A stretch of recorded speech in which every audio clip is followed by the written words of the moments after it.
Hello future doctor, আজকের এই ভিডিওটি খুব ইম্পর্টেন্ট হতে চলেছে। এমসিসির তরফ থেকে কিন্তু আবার নতুন সিট ইনক্রিজ করেছে। ওকে, তোমরা সকলেই জানো যে এমসিসির তরফ থেকে কিন্তু রাউন্ড 3-তে কিন্তু সিট ইনক্রিজ করেছে এবং আজকে কিন্তু আবার নতুন আরেকটি মেডিকেল কলেজে কিন্তু সিট ইনক্রিজ করেছে। কোন মেডিকেল কলেজে সিট ইনক্রিজ করেছে সেটা ডিটেলসে আলোচনা করব আজকের এই ভিডিওতে। তাই অবশ্যই ভিডিওটি সম্পূর্ণ দেখার অনুরোধ রইল এবং চ্যানেলে নতুন হলে অবশ্যই চ্যানেলটিকে সাবস্ক্রাইব করে দিও। ওকে, তোমরা দেখতে পাচ্ছ আমি মেডিকেল কাউন্সিল কমিটি অর্থাৎ এমসিসির অফিসিয়াল ওয়েবসাইটে রয়েছে এবং এই অফিসিয়াল ওয়েবসাইটের নিচের দিকে যদি তোমরা আসো তাহলে এখানে তোমরা একটা অপশন দেখতে পারবে যেখানে কিন্তু লেখা রয়েছে নিউ অ্যান্ড ইভেন্ট। যে লিঙ্কটা রয়েছে এই লিঙ্কে কিন্তু তোমরা ক্লিক করে দেবে। ওকে, এই লিঙ্কে যখন ক্লিক করে দেবে, ক্লিক করার পর কিন্তু তোমাদের এরকম একটা ইন্টারফেস চলে আসবে। তোমরা এখানে দেখতেই পাচ্ছ যে 8/10/2025 অর্থাৎ আজকের নোটিশ, আজকে কিন্তু 8 তারিখ, আজকে এই নোটিশটা এসেছে। ওকে, আর্জেন্ট অ্যাটেনশন ক্যান্ডিডেট কি বলেছে নোটিশে, চলো আমরা একটু জেনে নেই। দেখো এইখানে যে কলেজটা সিট ইনক্রিজ করেছে for round 3 counselling, okay MCC round 3 counselling, সেটা কিন্তু ডিমড ইউনিভার্সিটি। ওকে, ডিমড ইউনিভার্সিটি কিন্তু তোমাদের সিট ইনক্রিজ করেছে।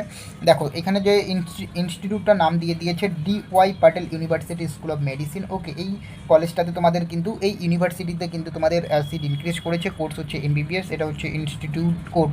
ওকে, এবং number of seat to be added quarter seat increase করেছে। এখানে যদি তোমরা দেখো deemed and or paid seat quota 43টা সিট ইনক্রিজ করেছে। NRI হচ্ছে তোমাদের 7 সিট ইনক্রিজ করেছে।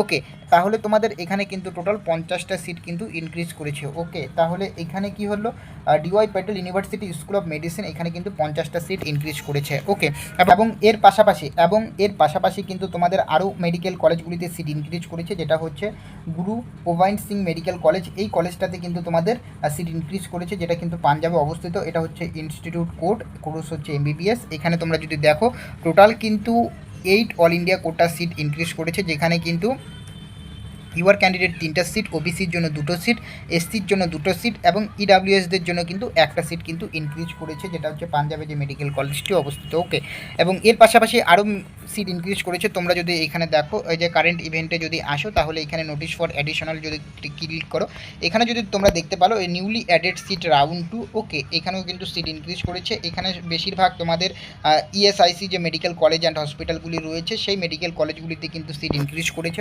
তোমরা যদি এই পাশে যদি দেখো, এই পাশে কিন্তু টোটাল কটা করে সিট ইনক্রিজ করেছে এই পাশে দেওয়া রয়েছে এবং এইখানে কিন্তু ক্যাটাগরির দেওয়া রয়েছে। Okay, open category, EWS category, OBC category, SC category, এই পাশে ক্যাটাগরি এবং কোন ক্যাটাগরিতে কতগুলো সিট ইনক্রিজ করেছে এটা কিন্তু বেশিরভাগ তোমাদের ইএসআইসি মেডিকেল কলেজগুলিতে কিন্তু ইনক্রিজ করেছে। ওকে, তোমরা যদি দেখো স্পষ্টভাবে এখানে লেখা রয়েছে ইএসআইসি যে মেডিকেল কলেজগুলি রয়েছে সেগুলো কিন্তু সেই কলেজগুলিতে কিন্তু ইনক্রিজ করেছে। বাট তোমরা যদি এখানে দেখো ওয়েস্ট বেঙ্গলে কিন্তু কোনো সিট ইনক্রিজ করেনি, ওয়েস্ট বেঙ্গলে কিন্তু কোনো সিট ইনক্রিজ করেনি, অর্থাৎ ওয়েস্ট বেঙ্গলে কোনো কলেজে কিন্তু সিট ইনক্রিজ করেনি রাউন্ড 3-র জন্য। ওকে, তো এই ইনফরমেশন আপডেটটা কিন্তু দেওয়া ছিল যে তোমাদের রাউন্ড 3-তে কিন্তু অনেক সিট ইনক্রিজ করেছে, যেটা হচ্ছে এমসিসি কাউন্সিলিংয়ের ক্ষেত্রে ইনক্রিজ করেছে, বাট WBMCCর ক্ষেত্রে কিন্তু কোনো সিট ইনক্রিজ করেনি। ওকে, তো এই ইনফরমেশন আপডেটটা তোমাদের দেওয়া ছিল। আশা করি তোমাদের ভিডিওটি ভালো লেগেছে। যদি ভিডিওটি ভালো লেগে থাকে অবশ্যই চ্যানেলটিকে সাবস্ক্রাইব করবে। দেখা হচ্ছে পরে ভিডিওতে।